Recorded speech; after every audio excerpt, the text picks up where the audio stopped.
Baltimore, welcome Baltimore to episode 8 of Changing Baltimore, sponsored by Mo Seafood, Ski Highway, Brainstream Media, and Tone Drone LLC.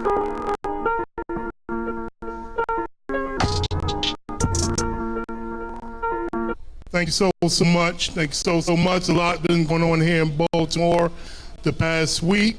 We are going to touch on what President Trump said about our city. We also going to talk about some murders, but we have some very good guests coming on this week that I think everybody's going to be real interested in hearing. They do have a message on our youth and on our city. Again, we're up right now to over 200 plus murders right now. Seems like there's no relief. We also had a string of fires on the west side of Baltimore this past week. I believe it was 7 fires that was set. Don't know whether they were arson or something went wrong in the households, but we have to get better. I do want to give a shout out before we start this program today to some organizations that are really, truly trying to help the youth. Yo Baltimore, who does a lot for our youth here in Baltimore, mentoring, testing. They really deal with the issues that our youth have. We also have YouthWorks. YouthWorks is an organization that pretty much employs over 8,000 kids per year. 13,000 kids applied for jobs this past season, and 8,000 got hired. Out of that 8,000 that got hired, I want to say it's probably about 7,000 that actually sat back and accepted their jobs. So there are jobs out here, there are people out here that's trying to help our youth. They're trying to get them to do something positive. Some youth are taking advantage of that, but we have some youth that decide, hey, we're going to continue to do what we're doing. For me, this is a very special time of the year. As a football coach, we have high school football that's right around the corner. In 2 weeks, high school football definitely gets started. We are going to do the high school preview.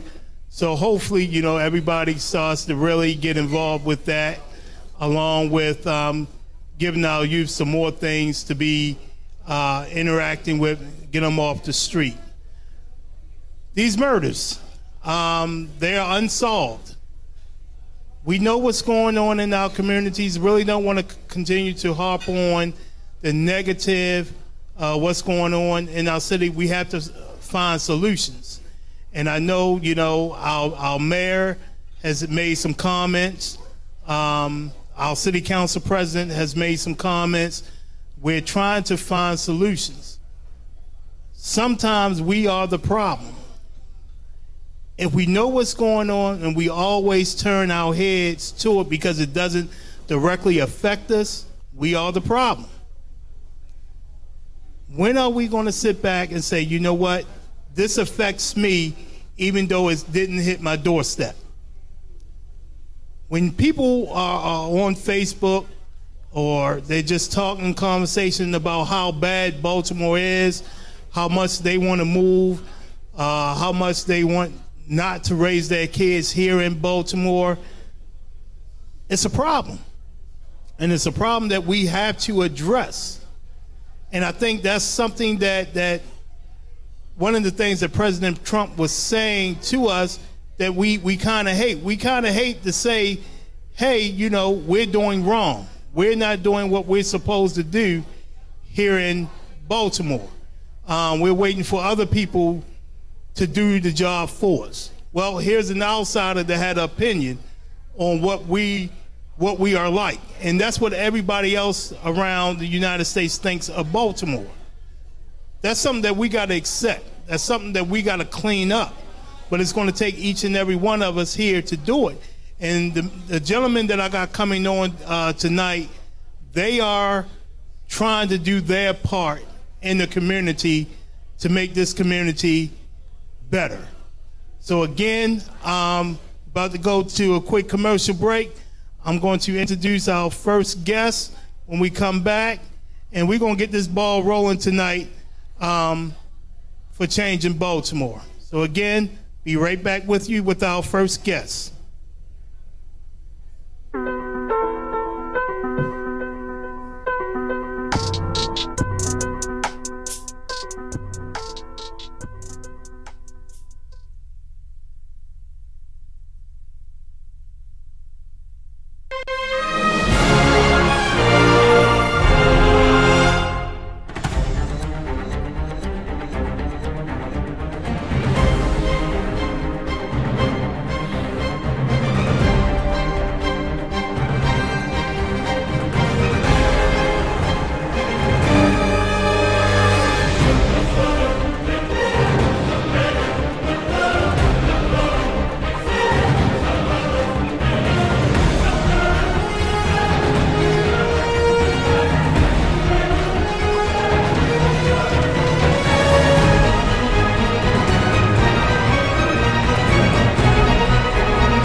Coach Corey Johnson, Coach Lawrence Smith. players, your parents to get maximum exposure. When it comes to any of my video footage, you only go to one person. Brainstream Media. Shout out to Brainstream Media. Shout out to Brainstream Media for doing my film. Brainstream Media. Shout out to Brainstream Media. My name is Justin Leach. I'm going to Frostburg State University for football.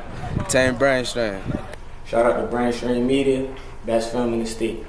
DeWitt Doss, Emerson Westside High School, Athletic Director with Team Brainstream. Hey, this is Head Coach Julio, Head Coach at Forest Park High School. We Team Brainstream, man. Thanks a lot, Brainstream. Shout out to Brainstream Media for giving kids the opportunity to get themselves exposed to college. Hey, Brainstream Media, man. The best videographer in the area, man. You want sharp, HD quality, good quality, holler at Brainstream Media, baby. They the best. Baltimore City football.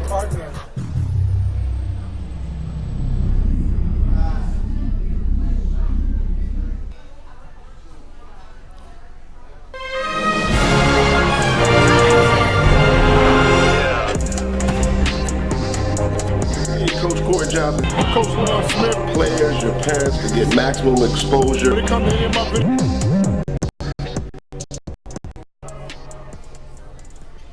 Welcome back, Baltimore. Welcome back.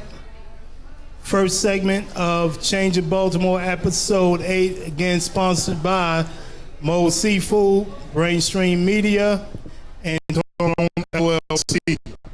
Tonight, our first guest is a gentleman that I have actually admired for, I want to say, over 25 years. He didn't know it. We went together to BCC, where he played basketball. I played basketball, and that team, I was just talking to him about it, right before we started the show. That was a great team that you guys had. I don't think, you guys got the publicity or the notoriety that you deserve, but from afar, as a fan of the sport, I love what y'all guys did. So I want to bring here tonight Mr. Tony Roberts. Thank you for having me. All right. Tony Roberts, let me tell you, man, you're doing some great things here. You have a project or organization called Theater Saves Lives. Tell me what's going on with that. Tell me what that's about. Well, Theater Saves Lives was created when I graduated from Morgan State. I had to do a senior project, and a student of mine was murdered. And behind her murder, I created Theater Saves Lives. I felt like theater was something that would bring awareness and help students to have a voice. So basically, we would put on stage plays, we would help students with writing, and those different type of things in the community. So how many kids usually participate in the program, and is it sponsored, supported by Baltimore City? No, our show isn't sponsored. no funding. I fund everything myself. Can deal with as many kids as people have. The Baltimore City Police Department has partnered with us going on 5 years. This year is the first year that they brought back the Officer Friendly program. So every Tuesday, I'm at the training headquarters with the Baltimore City Police Department and about 50 kids. And, we put on different plays where the kids get an opportunity to write and create. And we're also taking 50-some kids away to a park this summer also, where they stay out in the wilderness for like a week. Hey, and that's great. That's something positive that's going on in our city that we definitely got to get kids involved in. When you look at our kids in Baltimore City and we talk about theater, a lot of people may say, that don't match, because our kids seem like they're not into acting, seem like they're not into doing the plays because they don't do them in school. They're more of we're going to go out and play basketball, football. How did you get these kids involved in theater? Because one of the things I did was show kids that theater is just not about being on stage. Theater is also about life, because every day that you walk out the front door, you're in costume, you're a character, and you're on a stage because you're always being watched. Theater can help students, whether it's going for a job interview, how to conduct yourself, all the different variables of, being out there in the streets in different ways to, respond to different situations. So it's not just about, being on the stage where you feel like that, well, the only way I can be in theater is I have to be on stage. It's not just about that. Right. Now, I don't know how many people have watched The Wire, remember The Wire, but you starred in The Wire. Yeah. Tell me a little bit, how was that for you? Was it more, hey, this is really life? It was real. It was real life for me, and that's what really got me started, because being on The Wire, I started networking, talking to a lot of the other actors, and then I went to David Simon, the creator, and said, hey, no disrespect to your writers, I would love to write for your show. And he was like, well, have you ever written anything before? And I was like, no. He said, well, who would take you serious? And he, smirked and laughed. And that's what inspired me to go back to school at Morgan State University, where I majored in theater arts. I ended up doing my internship with Bill Cosby and published 5 books in now. So people don't understand that Baltimore City is a gold mine. Yes. They do films here. We have various actors, artists that have come out of Baltimore. And we are at a place that we can do a lot for this city. Have you really thought about writing your own movies or miniseries or even shows? Oh, it's funny you say that, because I'm working on a project now where the documentary is going to be called Reboot. And the reason I say reboot, because in school they teach us math, science, and English on every level, from elementary, middle school, high school, college. Every kid has a cell phone. When you purchase your phone, it comes with the manual. The phone freezes, you reboot it, you cut it off, you turn it back on. Well, tell me how we reboot the human brain when suicide, insecurity, low self-esteem, and critical thinking comes into play. There are no classes to teach utilization of the brain, nor is there a manual. So this documentary basically will bring awareness to how we can channel our thinking, because so many of our young people in the inner city think there's no way I can make it out. I was one of those kids. I used to be on the street corner. Well, and that's the thing that I want to hit on now. Our kids feel that there is no way out. So they become a product of their environment. My environment is bad. I see the drug dealing. I see the shootings, the murders. I think I'm going to do the same thing. So with this documentary Reboot, how can we literally sit back and try to change the minds of some of these kids? By being transparent and being real, not trying to sugarcoat anything. The thing I feel is wrong with our school system and our society is we don't want to tackle the issues of ministry. Like, I keep asking the question, why can't ministry be in the school? And no hit against the LGBT, but we have all these other organizations in school, but every time it comes to ministry, we shy away. Well, we can't talk about this because everybody's not a Christian or everybody's not a Muslim. Well, you got different classes like Spanish, you got French, so why can't we have different ministry classes? I definitely agree with you. I really think we need to have African American history. I think we need to have black culture. I think we have to kind of get back to where we come from, because a lot of our kids don't really know.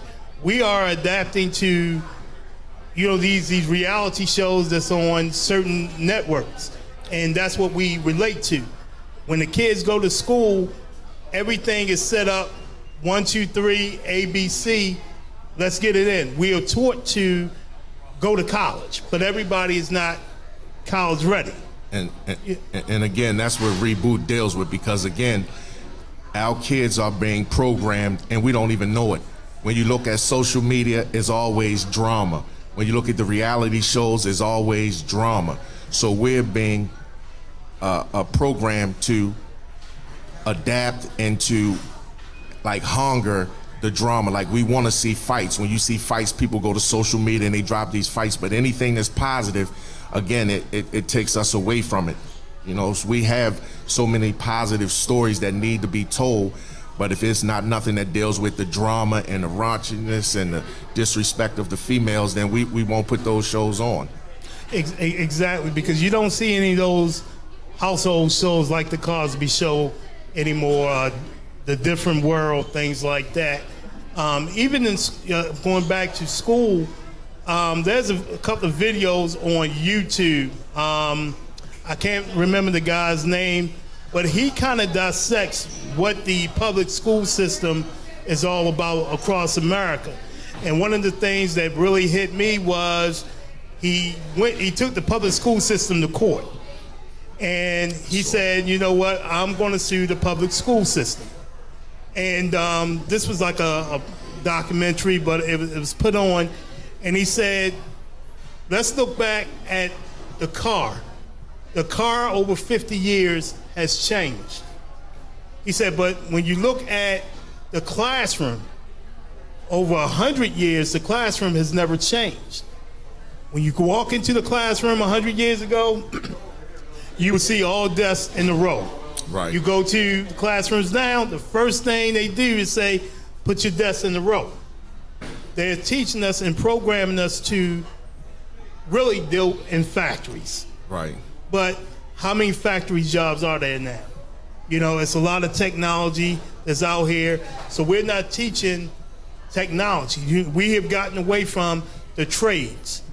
And I think that's most important, that, hey, how many kids know how to change a tire or change oil? But we're really in the rush to send these kids to college, where they're taking out loans, paying more money to get a job that's $40,000, $50,000, $60,000 a year. But you done paid $100,000 a year. $100,000 over 4 or 5 years just to go to college. I totally agree. I work in the school system. And one of the things I continue to say is that we're failing the kids. We're setting the kids up for failure. We don't teach no life skills. We tell kids you have to go to college to be successful, and the most successful people don't have college degrees. That's not what we're going to talk about. We're only going to glorify, in order to be successful, you must get a degree. And that's not true. We have some schools that have trades, but most of those schools are what they call a magnet. And if it's not a magnet, they don't have the automotive. They don't have, carpentry or electrician and all of that.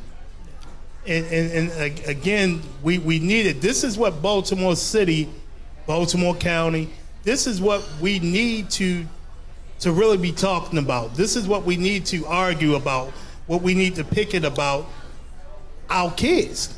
We have to line things up for our kids to be successful. And right now, we're just going with the norm. Well, they set it up like this. As a parent, I went to school and learned my algebra. So as a kid, you need to do it. Go to college. Right. We're not trying to teach a trade. I have a daughter right now that's going into her second year at Mervo, and her thing is, hey, I want to do daycare. She's learning that trade. I have another daughter that goes to Western, and she's like, hey, I'm going to college. But my whole thing to them is, okay, so what are you going to do with the knowledge that you are attaining? And if you sit back and you're making $30,000, $40,000 a year, that's okay, but we need you to make an impact on the next person's life here in Baltimore or wherever you are. And we don't have enough positive adults that's doing those things. Some of these murders, we was actually sitting here talking about some of these murders. You said that your son was victim 8. Number 8. In Baltimore City this year. Yes. You know, if you don't mind talk a little bit about that, because I know it's a difficult subject, but you said there was no suspects. Right. And you know, it's the worst thing that any parent wants to have to deal with. My son was murder victim number 8. My son was shot 7 times, no suspects. I don't feel like they're trying to find out who did it. And so for me, it's personal. I've been tracking the murders, and every time you turn the news on, it's just murder after murder after murder. And yet the city is worrying about things like, the water. We're worrying about what Donald Trump is tweeting. We're worrying about the immigrants. And these murders of these young men are steady piling up, and we need to address this. This is something that's just totally out of control. So what do you think is one solution to trying to solve some of these ailments and issues that we have with our youth? Or sometimes I don't even think it's youth. I think it's young adults that's in their 20s that they have so much anger built up through the years that, hey, we feel like our life is this and we don't want anybody else to be happy. Well, I feel like that we need real programs that's not in it just for the money. I feel like we need ministry. We need people from the community, and we need to open up some of these centers, and we need to go inside these schools, and we need to try to do it together, because it's going to take more than just one organization. And so many organizations out here, they're trying to do it by themselves and get all the credit for it, but it's not about status. We all need to work together to try to solve these issues. And until we do that, we're going to keep being a city that's divided. And I just believe that, the schools, I think the schools are one of the most important entities. Yes, it starts at home, but the kids are in school more than they are at home. It's great to have a breakfast program. It's great, even though I don't like the food. Right. But it's more important issues. We have psychologists that's in schools, but they deal with the special ed kids. Mm-hmm. They don't deal with the whole general population. I think we need more mentoring in the schools. We need that wraparound support in the schools. I tell you a true story. So I'm an alumni of Douglas High School. Before the hall monitor was shot, I went to Douglas and I said I would like to speak to the principal, which is Mr. Rivers. Mm-hmm. The lady at the front, oh, he's very busy, leave your information. I leave my information, no call. Months later, the hall monitor gets shot. I go back to the school again. I like to speak to Mr. Rivers. I'm an alumni. I would love to address the kids. I'm not asking for no money. No one ever called me. And this is a problem, because I'm not somebody that just have a degree. I know what it's like to grow up with the mother that's on drugs. I know what it's like to grow up with the father that's not in your life. I know what it's like to have to make that decision. Do I hustle? Do I not hustle? I know what it's like to be locked up for a charge, like a murder charge. I know what it's like to be public enemy number 1. So I'm someone who's been in the trenches from both sides. And me talking to the kids, they will get more from me opposed to the person with the PhD that don't know what it's like to be hungry, don't know what it's like not to have that father, or don't know what it's like to build that relationship with God. Because so many of us, for whatever reason, a lot of men or people are afraid to admit that they have a relationship with God. They don't want to talk about it. They'll talk about everything else. Like you see all these guys, they'll give God praise when they accept awards and stuff like that. But as far as like having a conversation, most of the conversation is, boy, I got this Bugatti, or I got this, or I got that. But we don't talk about God did X, Y, and Z for me. This is why I'm where I'm at. And that's one of the biggest problems. And again, I'm going to get you in contact with Mr. Rivers. Oh, yeah, definitely. I agree with that, where it's sometimes, people from your community can come in and they can talk, and we're not going to listen. They could be 100% correct, but we feel that they have not been able to adapt, or they haven't been where we've been. We're going to shut them out. That's who we are. That's what we do. But when you can walk in the room and say, you know what, I can relate to each and every one of you guys. I've been where you've been. Now their ears perk up. Right. And then they say, oh, okay, I can really. He knows what I'm going through. Right. We definitely need people like you in our community to keep doing what you're doing. Love it. I'm a support. I'm glad I was able to get in contact with you, to have you on the show, man. I'm blessed to be on it, brother. And I'm definitely want to invite you back later on, because I know you're doing great things. Bring some of the kids with you next time. Appreciate it. And we're gonna keep changing Baltimore. So again, Mr. Tony Robbins, I want to thank you. Just say one more thing before, say something to close it out. You can follow us on YouTube, QOTD by Tony Roberts, or you can go to www.theatersaveslives.org, and theater spelled THEATRE, saveslives.org. Thank you. All right, thank you, and we're going to take this quick break. We will be back right after these 2 minutes. Thank you. Thank you, man.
Coach Corey Johnson, Coach Lawrence Smith, players, your parents, to get maximum exposure. When it comes to any of my video footage, you only go to one person. Brainstream Media. Shout out to Brainstream Media. Shout out to Brainstream Media for doing my film.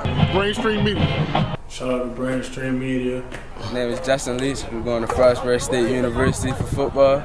Team Brainstream. Shout out to Brainstream Media, best film in the state. DeWitt Doss, Emerson Westside High School, athletic director with Team Brainstream. Hey, this is head coach Julio, head coach at Forest Park High School. We team Brainstream, man. Thanks a lot, Brainstream. Shout out to Brainstream Media for giving kids the opportunity to get themselves exposed to college. Hey, Brainstream Media, man, the best videographer in the area, man. You want sharp, HD quality, good quality, holler at Brainstream Media, baby. They the best. Baltimore City football.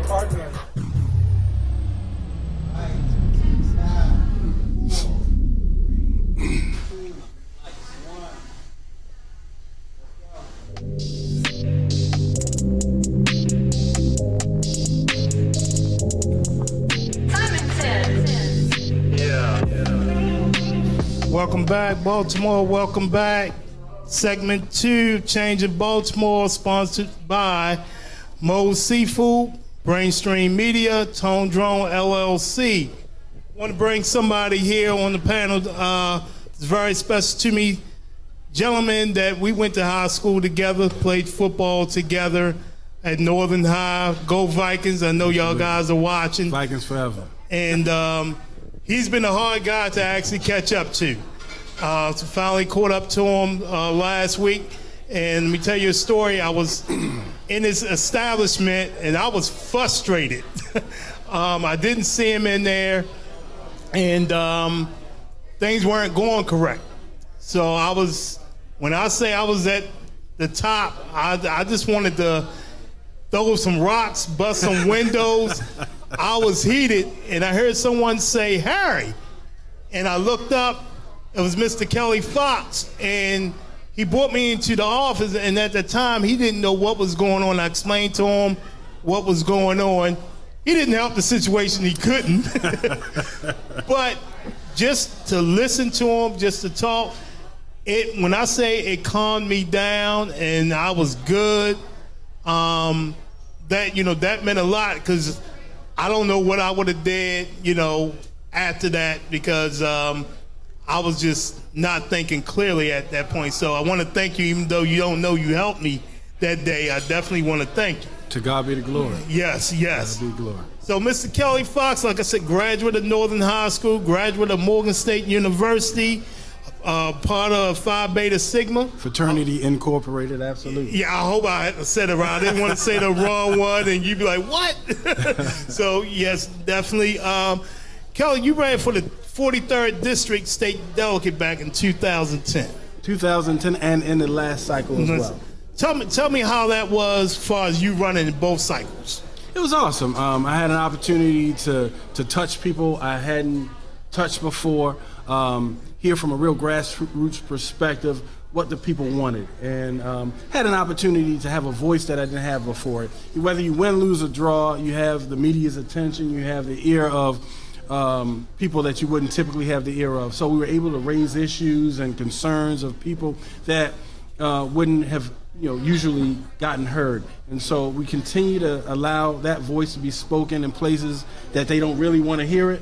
But so in my district, there are a lot of people who support us, but there are a lot of people who are angry because we're bringing truth. We're speaking truth to power and bringing issues up that people really want to deal with. So it gave me the opportunity, the platform to do that. So it was absolutely a blessing. So let's go back to 2010. Some of the issues in 2010. What were they, and are we still facing some of those same issues now? Absolutely. Funding Education Commission at the time. We still haven't gotten to a place where we're properly funding education throughout the state. Disproportionately, we're funding areas that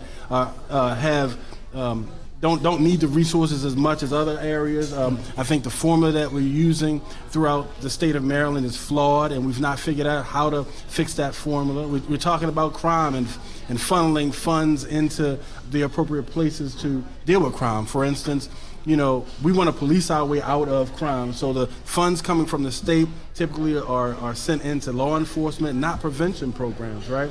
We got to get in front of this thing. We are not going to be able to police our way out of crime in Baltimore City. We've got to create programs and therapeutic opportunities for our kids to be habilitated. People use that word rehabilitated. Many of our people have not been habilitated. So we got to get in front of that in order to create a long-term fix to this crime issue we're dealing with. And I think this is why it's very, very important to have people that are in the community on the show, people that have hit the ground running, has been grassroots, because we can sit up here all day and talk about the problems.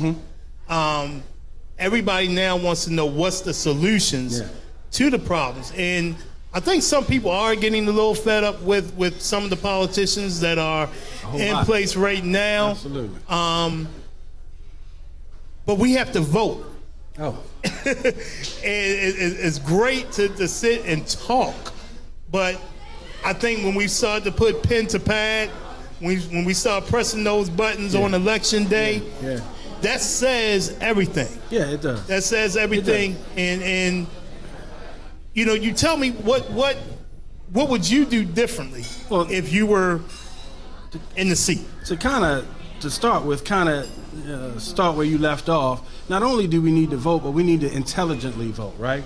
It can't just be name face recognition that gets our vote or wins our vote. It can't be the person that knocked on my door and didn't really give me anything substantive to solve the issues that we're doing. So we've got to begin to, as a community, empower one another to understand how to get things done politically, what that looks like, and really who's doing what. It's not the name that I recognize, but what legislation have you put forth to deal with the issues that we're dealing with.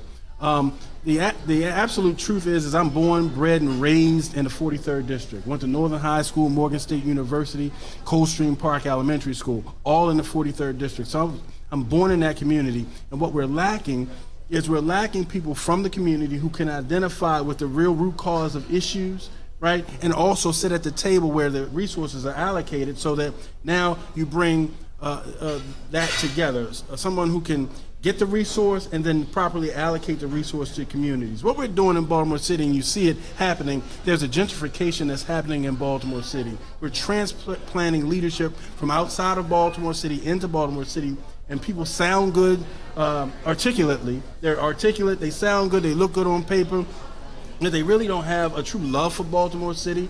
They really don't understand the root of the issues in Baltimore City. So you can sound good on paper and be as articulate as you want, but if you don't know how to allocate the resources to communities where they need to be, you're kind of missing the boat. And so what we have is leadership that's missing the people of Baltimore City and really don't care about the people in Baltimore City, because at the end of the day, the gentrification happens, people from out of state move in, and we're really playing to the people in the city who don't have a history or who don't have roots in the city, right?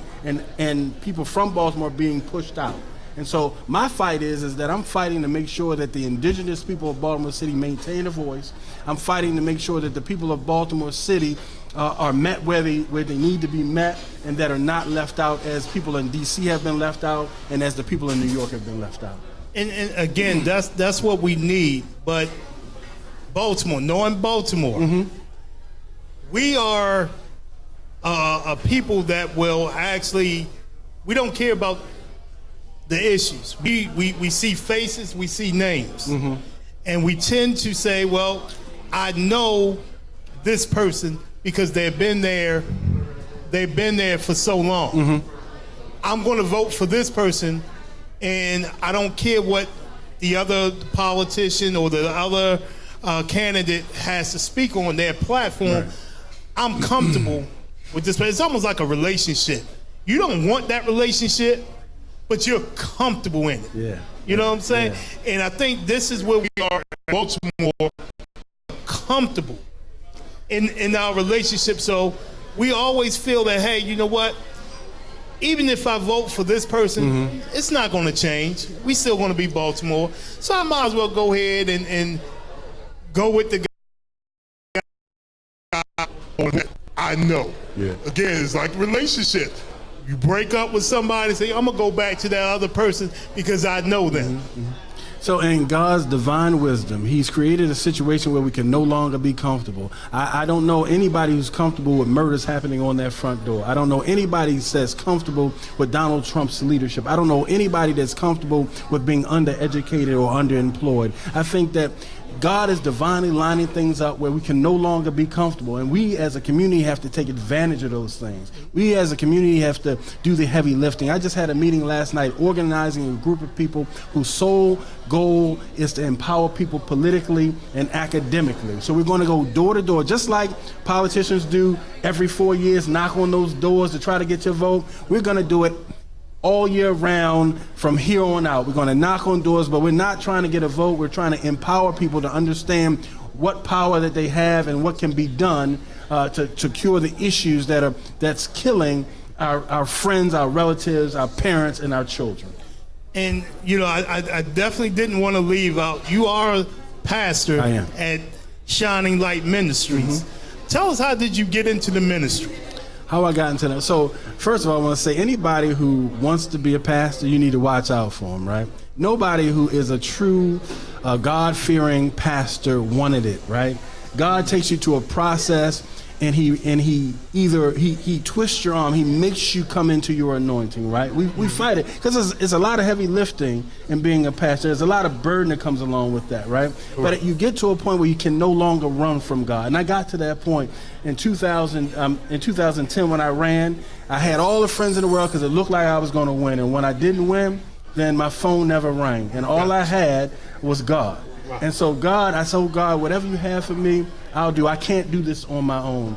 And so in that process of being at the lowest point in my life, God put somebody, my bishop, in my life, and I said to him I would do whatever God called me to do. And one day, after being in 9 months of training, the bishop looked at me through a class of 100 people and said, Kelly, I want you to get your pastoral collar and shirt. And I sat back like, I'm not here for that. Right. But then I remembered I told God, whatever you have for me. And so from that point, God took me on this journey, and it's been a blessing not only to me, but to everything connected to me. And you know, that's definitely great.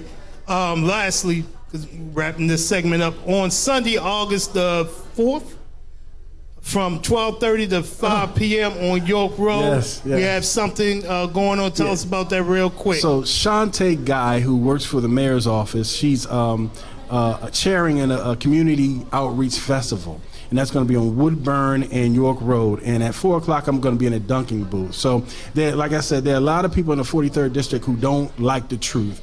And there are a lot of people who do. But those people who don't like the truth, come on out. I'm going to be in a dunking booth. You have an opportunity to dunk me as many times as you want, but it'll be in the name of empowering our community. All right. Thank you so much, Mr. Fox, man. Love you. Thank you for coming on. Definitely going to have you on again. Change in Baltimore. We'll be back after these messages.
Coach Corey Johnson, Coach Lawrence Smith, players, your parents to get maximum exposure. When it comes to any of my video footage, only go to one person. Brainstream Media. Shout out to Brainstream Media. Shout out to Brainstream Media for doing my film. Brainstream Media. Shout out to Brainstream Media. My name is Justin Leach. We're going to Frostburg State University for football. Team Brainstream. Shout out to Brainstream Media, best film in the state. DeWitt Doss, Emerson Westside High School, athletic director with Team Brainstream. Hey, this is head coach Julio, head coach at Forest Park High School. We team Brainstream, man. Thanks a lot, Brainstream. Shout out to Brainstream Media for giving kids the opportunity to get themselves exposed to college. Hey, Brainstream Media, man, the best videographer in the area, man. You want sharp, HD quality, good quality, holler at Brainstream Media, baby. They the best. Baltimore City football.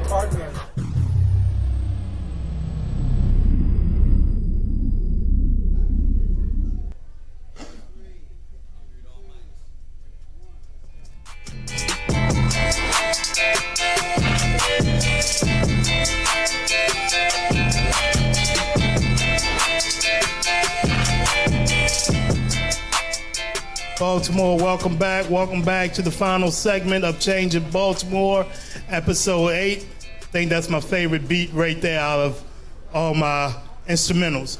Want to introduce everybody to, two important people again in Baltimore, Mr. Rashid Aziz and Mr. Walter Duke Saunders. Mr. Aziz is the CEO of Frozen Dessert Sherbet, Made in Baltimore Clothing, and Citywide Youth Development. Am I correct? Almost. Almost? Yeah, but you pretty much nailed it. Okay. Actually, I'm the executive director of Citywide Youth Development. Okay. As a nonprofit. And I'm the founder and president of Made in Baltimore Clothing. Made in Baltimore. Yeah, and Frozen Desert Sorbet. I was close in all Yeah, of them. yeah, you were real close. And I have Mr. Walter Saunders, a former football player, alumni of Merville High School, St. Augustine College, former Baltimore Raven, firefighter. And now he's the amateur champion in weight division. I'm the light heavyweight Golden Gloves 2019 champion of the DMV area and the regional champion. So we definitely have more than one champion in Baltimore. So we're here today. We definitely want to talk about our youth. Before we really get into it, Mr. Rashid, tell me about all your organizations, because it seems like you wear a lot of hats. So tell me definitely about what's going on. Definitely wear a lot of hats, and I'm not a hat wearer. Citywide Youth Development was created to focus on providing solutions for crime and poverty through utilizing the tools of manufacturing and entrepreneurial skill. And basically what it sums up is we're looking to create a GDP for the inner city, a gross domestic product for those who aren't economics majors. When we looked at the inner city, especially Baltimore City, we want to be known for producing and making something. And so that's why we place an emphasis on manufacturing in our programming. So we created 2 program models. One was Frozen Desert Sorbet, which to this point has created almost 200 jobs and entrepreneurship opportunities for young people in the last few years in Baltimore City. Distributing our sorbet, which we manufacture all throughout Baltimore and in Oriole Park. The other program that we established was Made in Baltimore Clothing. Some of you might know Made in Baltimore from Towson Town Center. We're located in Center Court for about a year and a half. Did real well. But now we're about to embark upon a bigger project and open up a multi-million-dollar economic development center called the Image Center in West Baltimore. That's great. That's definitely great. Again, another outlet for our kids. So we really need to take advantage of this. Baltimore, these gentlemen are available. There's programs, organizations that can get you off the street. We have to want it. And again, as long as we ask questions, as long as we hunt for resources, they're there. We can find them. So that doesn't mean you can just stay on the street and just make the side money or the quick money. There's other ways out. And Mr. Saunders, you tell me now, I coached you in football. I coached you, your senior year. You went off to St. Augustine, where when you graduated from St. Augustine, you were their all-time leading rusher. What gave you that change to go from football to boxing? Well, the biggest thing is, man, change. And that's what we're here for, change in Baltimore. So growing up, man, with not many options, what options that we had was basically taking full advantage of it. So we're here today trying to bring change back to Baltimore. There's so many different programs. Like me and my brother, we got No Leader Project. We do cleanups on Saturdays. We take guys out to games. We get them haircuts. We take them to my fights. So the biggest thing for change with me is actually seeing the way out, because a lot of kids or a lot of the youth, wore the same shoes I wore, and a lot of guys play sports. So football is just a vehicle to get where you want to go. It's not the ultimate goal, but me going away to college kind of opened my eyes up, and then making it to the NFL, basically saying that anything is possible. So when I heard a little bit about the Trump thing, it said that West Baltimore was this and that, and it's rats infested and all that stuff, that's not true. That's not true. Some of the greats came out of Baltimore, and not only the greats, but politicians that's in office came from out of the city of Baltimore. So I think as a whole we got to come together as a community, and the most rated crimes is from the age of 18 to 35, from statistically, and if you look overall at everything as far as schooling and things like that, we only make up 15% of the United States, far statistically, on an academic standard.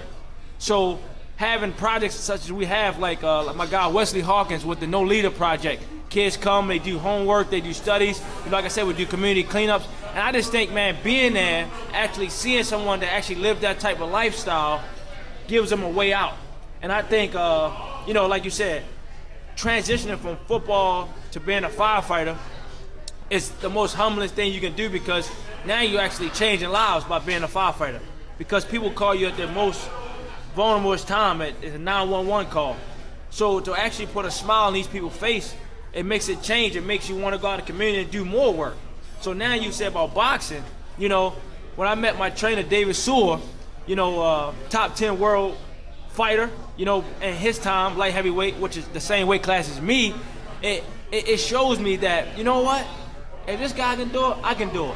And when I go into the communities and do projects, these kids want to actually see an image of them in the mirror, because if they don't see it, they don't know there's a way out.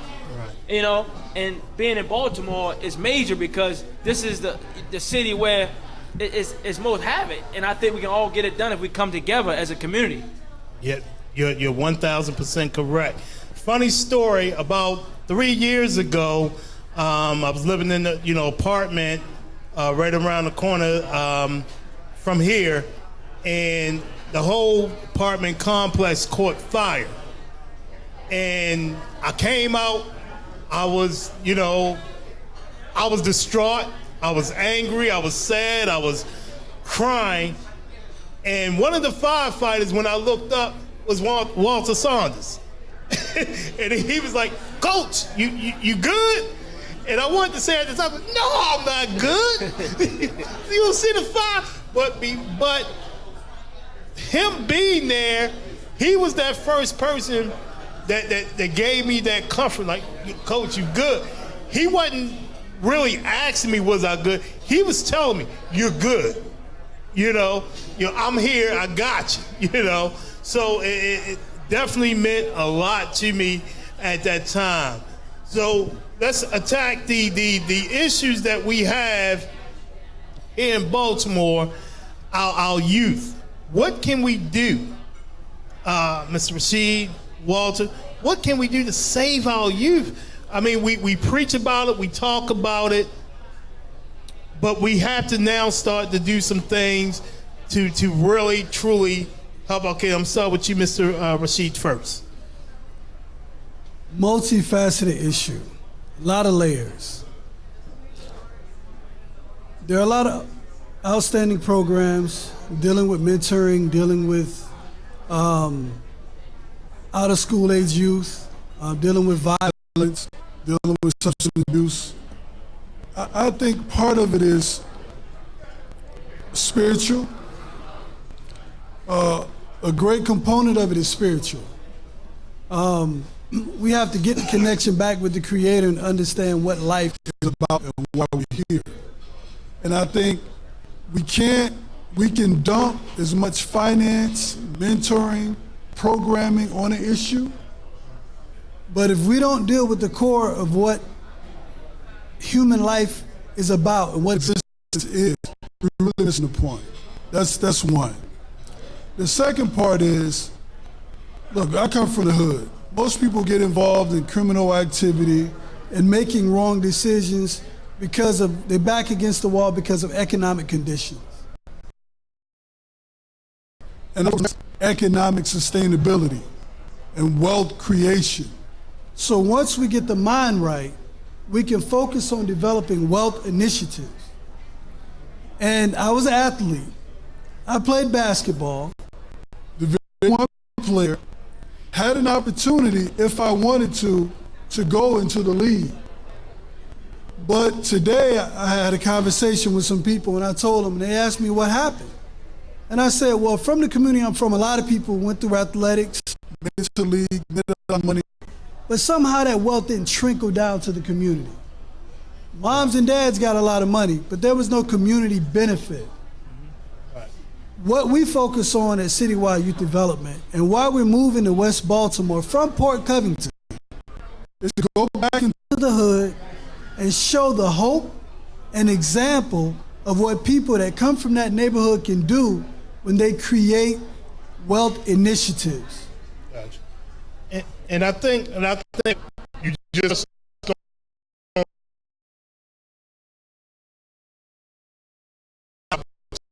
about that were born here in Baltimore, born and raised, they're in the league, but they're not to the community. I'll take the Baltimore Ravens. There are outsiders on the Ravens that give back to Baltimore. Then you have some of the other guys that's in the league. They may be on other NFL teams. Okay, this is what I'm going to do. We have guys that are in the NBA or was in the NBA. Still is. Yeah. We have guys that's in the NFL, and they're not giving back. So the argument, tell me as an athlete and someone that can make a difference. How are you going to make a difference in the community? And tell us, about your next boxing match and how we can really get involved in your career. Okay. Well, I'm going to start off with about the youth in the community. Like I said, you guys know Brandon Copeland, played for the New York Jets. We just did a camp this summer. We had over 200 kids out there. Community project. He's my right-hand guy when it comes to the community work. And if you want to get information on any of the projects or the youth works or things like that, you can reach us on Instagram, at No Leader Project. I think those, once taking a step, people got to take a step. They got to want to do it. We can want it all day long for them, but they got to take a step. Because when I was growing up, there was a lot of recreation centers in communities, and those was option outlets for us. Now they took so many of the recreation centers away that there's an option. So now going to boxing, like the mayor said, Jack Young, put the guns down, pick the gloves up. They started a whole boxing thing like that. So that's a huge thing, man. That's a huge thing. Stop some of the violence in the city. Okay, man, we got a huge thing coming up in November. Later news to talk about it. But I just want the community to come together. I'll put some out there that we can get all the guys in the community to come to the next fight, which probably going to be in September. And I think, man, just coming together, man, and reaching out, because social media is the hugest platform around the world. So through Instagram, Facebook, things like that, when they actually see the guys doing it, they want to get involved. Just reach out, shoot a text, shoot a DM. We have now. We just need the city to back us, as far as grants and things like that. But it's all in place if we come and get it done. Gotcha. Lastly, right before we leave, Mr. Rashid, how can people get in contact with you if they want to get their youth, their child involved in your program? Go to citywideyouthdevelopment.org, citywideyouthdevelopment.org, and all the links for our different programming and other corporations are listed. All right, thank you. This is episode 8 of Change in Baltimore. Thank you guys for coming on board. We appreciate it. We will see you guys next week with the preview of Baltimore City High School football. Let's get it going. Thank you.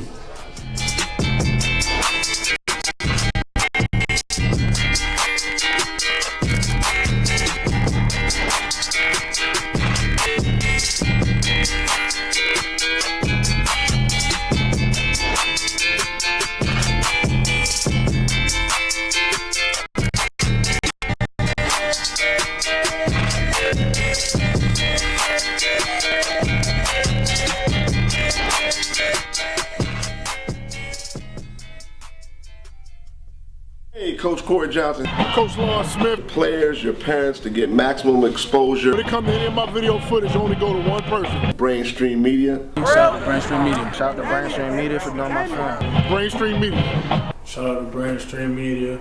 My name is Justin Leach. I'm going to Frostburg State University for football. Team Brainstream. Shout out to Brainstream Media, best film in the state. DeWitt Doss, Emerson Westside High School, athletic director with Team Brainstream. Hey, this is head coach Julio, head coach at Forest Park High School.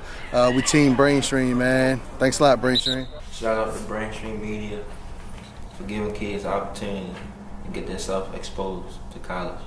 Hey, Brainstream Media, man. The best videographer in the area, man. You want sharp, HD quality, good quality, holler at Brainstream Media, baby. They the best. Baltimore City football.